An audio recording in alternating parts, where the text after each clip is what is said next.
Hello बच्चों, तो स्वागत है आप सभी का आपका अपना ही इस यूट्यूब चैनल मिशन टू पे। बच्चों, आज का वीडियो क्लास 10th के बच्चों के लिए इंग्लिश का है, जहां से आपका 5 नंबर का क्वेश्चन पूछा जा सकता है।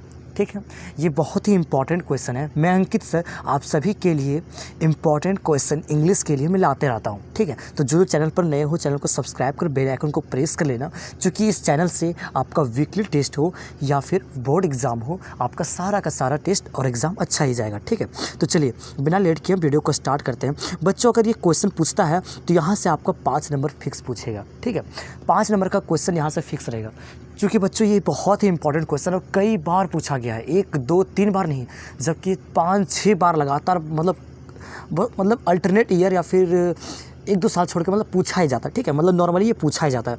तो ये है आपका कैरेक्टर स्केच ऑफ भोली। ठीक है बच्चों, कैरेक्टर स्केच के नाम पर बच्चे डरने लगते हैं। डरने की कोई बात नहीं, मैं सिंपल लैंग्वेज में आपको पढ़ाने के लिए आया हूँ। ठीक है, सिंपल लैंग्वेज में आपको बताने के लिए आया हूँ, तो वीडियो को पूरा देखना और अच्छे तरीके से समझ जाना। कैरेक्टर स्केच ऑफ भोली है। ठीक है, भोली का जो स्टोरी होता है, उस स्टोरी में भोली जो होती है एक पात्र होती है, दैट मीन्स एक कैरेक्टर होती है, उसका कैरेक्टर स्केच लिखना है। तो देखिए क्या है, सबसे पहले आपको स्टोरी को आपको रिमाइंड करना पड़ेगा। माइंड में आपको स्टोरी सोचना पड़ेगा कि भोली किस चैप्टर से थी, है ना, वो उसका रोल क्या था उस चैप्टर में, है ना, वो क्या क्या करती थी, तो उस चीज़ को रिमाइंड करना, वही चीज़ों को वहाँ लिख देना है ना। तो क्या है, भोली कौन थी बच्चों? तो भोली रामलाल की चौथी पुत्री थी, है ना। तो भोली was 4th daughter of Ramlal. Simple है ना, एक पॉइंट आपका कंप्लीट हो गया।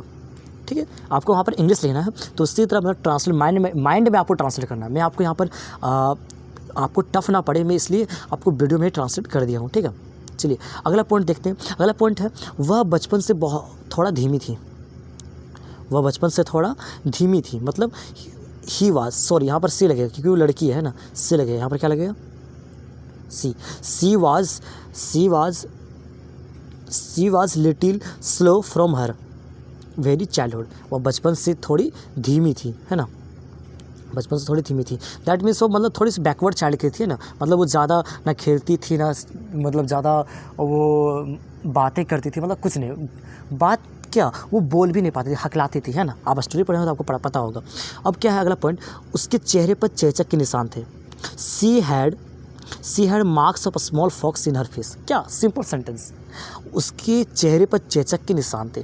तो she had marks of a smallpox in her face. चलिए दूसरा पॉइंट कंप्लीट हो गया। तीसरा पॉइंट देखते हैं। तीसरा पॉइंट क्या है वो देखते हैं। जब वह 10 महीने की थी when she was 10 months old. कुछ नहीं है, आपको क्या करना है, आपको माइंड में सोचना है और उसी चीज़ को इंग्लिश में लिखना है, तोड़ के। आप 10 लाइन 12 लाइन मत याद कीजिए, रटना नहीं है, किसी भी चीज़ों को रटना नहीं, रटने से आपका खुद हानि है। आप हो सकते हैं कि वहाँ पर भूल जाएं, गलती कर बैठे, इसलिए रटना नहीं, समझना है। क्या है, जब वह 10 महीने की थी, when she was, past tense में है तो वाज लग जाएगा, है ना। When she was 10 months old, जब वह 10 महीने की थी, तब उसका कोट गिर गया था। कोट से गिर गई थी, है ना, कोट से गिर गई थी। कोट से वहाँ पर क्या था, गिर गई थी, मतलब खाट से गिर गई थी, जो खटिया होती है ना, वहाँ से जो बच्ची थी वो गिर चुकी थी। She had fallen off the cot. चलिए हो गया, ये भी कंप्लीट। अब अगला देखते हैं, अगला पॉइंट में क्या लिखना है। ठीक है, अगला मतलब लाइन क्या लिखना है। चलिए अगला लाइन है, इसकी वजह से उसके दिमाग का कुछ हिस्सा क्षतिग्रस्त हो गया था। बिकॉज ऑफ दिस, इसकी वजह से इसका इंग्लिश क्या होगा, because of this some part of her brain had been damage. दिमाग का कुछ हिस्सा क्षतिग्रस्त हो गया था, वह भी हकलाने लगी। सी आल्सो स्टेमर्ड। जब वो खटिया से गिर गई थी तो उसका दिमाग का जो कुछ हिस्सा था वो डैमेज हो चुका था और वह हकलाती भी थी, है ना, मतलब वो स्टेमर्ड करती थी। हकलाना कहने से क्या था, स्टेमर्ड। चलिए अगला पॉइंट देखना है, भोली की माँ उसे नापसंद करती थी क्योंकि वह पिछड़ी हुई बच्ची थी। Bholi's mother disliked her because she was a backward child. भोली की जो मम्मी थी वो उसको नापसंद करती थी, मतलब नफरत करती थी, क्योंकि वह बैकवर्ड चाइल्ड थी, है ना, पिछड़ी हुई बच्ची थी। वह उसकी ठीक से देखभाल नहीं करती थी। She didn't take proper care of her.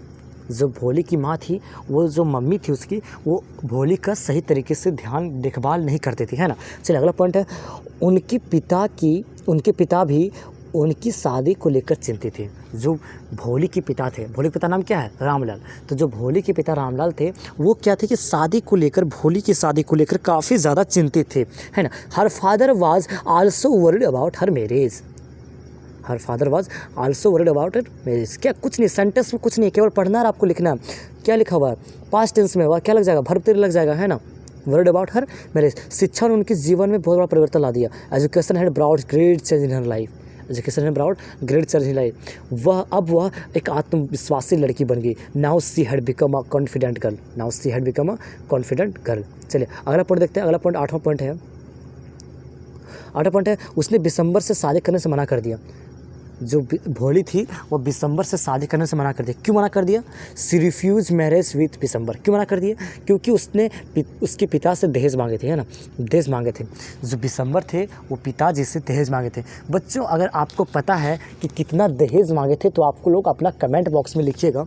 Comment box में मुझे सभी बच्चे आंसर दीजिए कि दिसंबर ने भोली के पिता दैट मीन्स रामलाल से कितने दहेज मांगे थे, कितने रुपये दहेज मांगे थे। Because he had demanded a dowry from her father. जो भोली थी वो दिसंबर से शादी से इनकार कर देती क्योंकि उससे क्या किया था, वो दहेज मांगा था, उसके पिता से वो दहेज मांगा था। और उन्होंने उसी स्कूल में पढ़ाने का फैसला किया जहाँ उन्होंने बहुत कुछ सीखा था।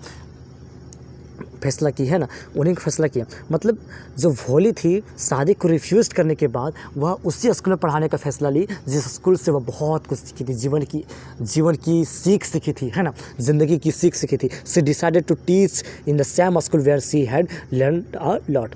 उन्होंने खुद को अपने माता पिता की सेवा में समर्पित कर दिया। सी डिवोटेड हर सेल्फ। समर्पित का मतलब होता है, इंग्लिश होता है डिवोटेड, है ना। कुछ वर्ड है आपको लिख लेना है, आप स्क्रीन शॉट करके भी लिख सकते हो। She devoted herself to the service of his parents. उन्होंने खुद अपने माता पिता की सेवा में समर्पित कर दिया है। In this way education brought a big change in Bholi's life. इसी तरह से शिक्षा ने भोली के जीवन में एक बड़ा बदलाव लाया। तो बच्चों ये जो है आपका करैक्टर स्केच था, इसको इस तरीके से लिखना है, ठीक है।